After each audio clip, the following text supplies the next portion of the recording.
كواليس تصوير الدراجة يا استاذ محمد. حبيبي تحياتي. استاذ شنو اليوم عندكم مشهد؟ اليوم والله ان شاء الله على دراجات. هسه على اطلع مصورين يا اخي، لازم اصورك وتصورني.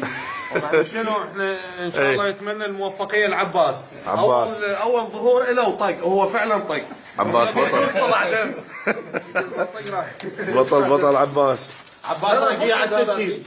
وقال له لا هي طيب هذا. انا اليوم اشتغلت مضمد مو ممثل. انا سيستر. كراتشي يلا.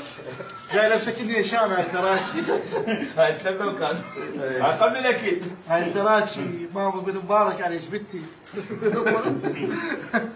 هاي كواليس تصوير مشهد الدراجة.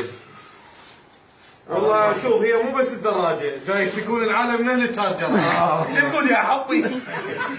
يا ازهر.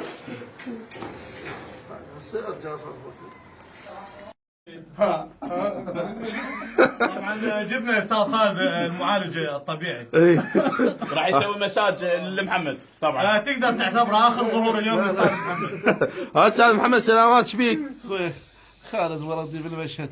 الدكتور يقول عندي اصابه بثلاث اطلاع من القفص الصدري، راح اخلي قفص مكيف.